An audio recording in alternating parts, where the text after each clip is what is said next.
Hello guides, আসসালামু আলাইকুম। সবাই কেমন আছো? আশা করি সবাই অনেক ভালো আছো। আমিও তোমাদের দোয়ায় আর আল্লাহর রহমতে অনেক ভালো আছি। বন্ধুরা, চলে আসলাম তোমাদের সাথে আরও একটা গল্প এবং ভিডিও দুটোই শেয়ার করার জন্য। আশা করি আমার ভিডিওটা পুরোটা দেখবে না টেনে। আর যদি চ্যানেলটা ভালো লাগে তাহলে অবশ্যই সাবস্ক্রাইব করে দিবে এবং লাইক কমেন্ট শেয়ার করে দেবে। বন্ধুরা, তাহলে চলে আসি আজকে তোমাদের সাথে নতুন একটা গল্প শেয়ার করার জন্য। একদিন নবী মোহাম্মদ সাল্লাল্লাহু আলাইহি সাল্লামের ঘরে খাবার খুব কম ছিল, তবুও তিনি কখনো অভিযোগ করেননি। এক সাহাবী এসে বললেন, ইয়া রাসূলুল্লাহ, আজ তো কিছুই নেই। নবী মুচকি হেসে বললেন, আল্লাহর শুকরিয়া আদায় করো। অল্প খাবারেও যদি শুকরিয়া থাকে, আল্লাহ তাতেই বরকত দেন।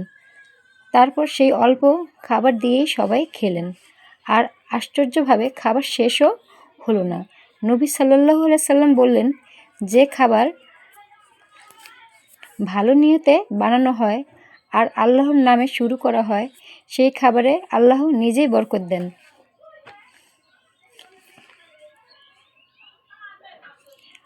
আজকে এই রান্নাটি আমি বানাচ্ছি আল্লাহর নামে। আল্লাহ আমাদের সবার ঘরে বরকত দিন, আমিন। যদি আমার এই গল্পটা তোমাদের ভালো লাগে, তাহলে যারা যেখান থেকে দেখছো অবশ্যই আমার এই ভিডিওটা দেখে শেয়ার করে দেবে এবং সাবস্ক্রাইব করে দেবে, লাইক করে দেবে, কমেন্ট করে দেবে। বন্ধুরা, তোমরা ভালো ভালো কমেন্ট করলে আর সাবস্ক্রাইব করে দিলে আমার খুবই ভালো লাগে। বন্ধুরা, তোমাদের জন্য অনেক কষ্ট করে ভিডিও বানাই, তাই তোমাদের বলছি যে যেখান থেকে দেখছো প্লিজ বন্ধুরা সাবস্ক্রাইব করে দিও, লাইক কমেন্ট এবং শেয়ার করে দিও। বন্ধুরা, আমার এই গল্পের থেকে আজকে বোঝা গেল যে যদি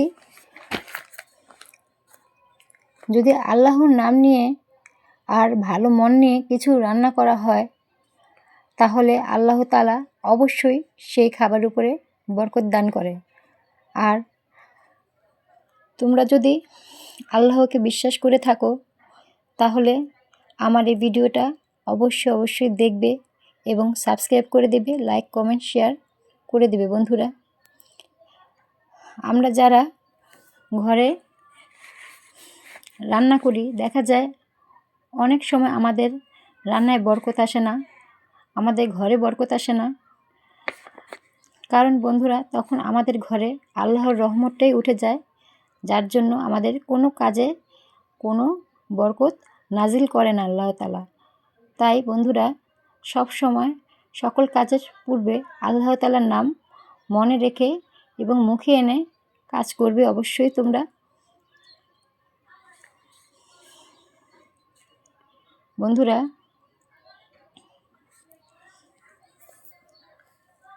আজকে আমি কিন্তু ঘরোয়াভাবে খুবই সাদামাটা একটা রান্না করছি। মিষ্টি কুমড়া দিয়ে অল্প তেলে রান্না করছি।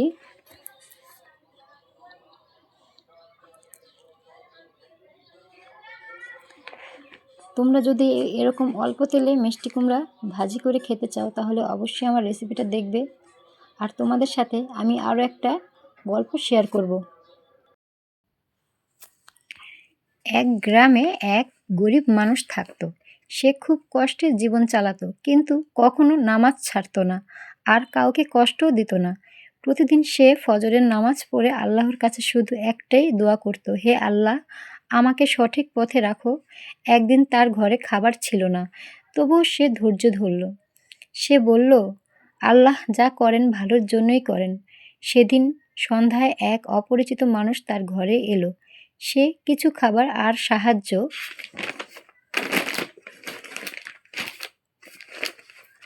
দিয়ে বলল, ভাই, আল্লাহ তোমার ধৈর্য দেখছেন। লোকটির চোখে পানি চলে এলো। সে বুঝতে পারল আল্লাহ কখনো দেরি করেন না, শুধু সময়টা সঠিক হওয়া পর্যন্ত অপেক্ষা করেন।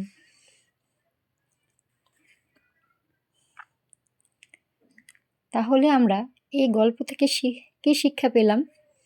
এই গল্প থেকে আমরা এটাই শিক্ষা পেলাম যে ধৈর্য আর বিশ্বাস কখনো বৃথা যায় না। আল্লাহ ঠিক সময়ে সাহায্য পাঠান। তাই বন্ধুরা, তোমাদের বলছি, তোমরা কখনো অধৈর্য হয়ে যেও না। তোমরা আল্লাহর উপর আস্থা এবং বিশ্বাস দুটোই রাখবা। কারণ আল্লাহ চাইলে সব কিছু পারে।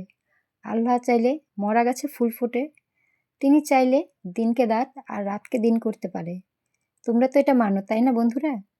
তাই তোমরা আল্লাহর উপর পুরোপুরি আস্থা ও ভরসা রাখবে। আর বন্ধুরা, কখনো নিজের ঈমান নষ্ট করবে না, আল্লাহর উপর সম্পূর্ণ ভরসা রেখে চলবে। আজকে আমি তোমাদের যেই দুটো গল্প শোনালাম বন্ধুরা, তোমরা এই দুটো গল্প থেকে কী শিক্ষা পেয়েছো অবশ্যই আমাকে কমেন্টে জানাবা। আর যদি আমার গল্প দুটো তোমাদের ভালো লাগে তাহলে বন্ধুরা অবশ্যই আমাকে কমেন্টে জানাবা। আর আমার এই চ্যানেলটায় অবশ্যই তোমরা সাবস্ক্রাইব করে দিও, লাইক, কমেন্ট এবং শেয়ার করে দিও বন্ধুরা বেশি বেশি। আর তোমরা কীরকম গল্প পছন্দ করো আমাকে অবশ্যই কমেন্টের মাধ্যমে জানাবে। আমি তোমাদের সাথে ওই রকম গল্প নিয়ে হাজির হয়ে যাব। তাই বন্ধুরা, আমার এই স্বপ্নার রান্নাঘর চ্যানেলে তোমরা অবশ্যই সাপোর্ট করো, ভালোবাসা দিও। তাহলে তোমাদের জন্য আমি অবশ্যই ভালো কিছু করতে পারবো। তোমাদের সাপোর্টেই আমার শক্তি। তাই বন্ধুরা, তোমাদের সাপোর্ট আমি চাই। তোমরা অবশ্যই আমাকে সাপোর্ট করো, ভালোবাসা দিও এবং লাইক, কমেন্ট, শেয়ার করে দিও আর সাবস্ক্রাইব করে দিও। বন্ধুরা, আজকের মতো তোমাদের সাথে এখানেই আমি আমার গল্প শেষ করতে চাই। আবার সামনে আরেকটা নতুন গল্প নিয়ে হাজির হয়ে যাব। তাই বন্ধুরা, ভালো লাগলে অবশ্যই আমার চ্যানেলটা সাবস্ক্রাইব করতে ভুলে যেও না। আর আজকে আমি এখানেই বিদায় নেব। আর কেমন হলো আমার এই রেসিপিটা অবশ্যই জানাবে। তাহলে বন্ধুরা, এখানেই আমি তাহলে রাখছি।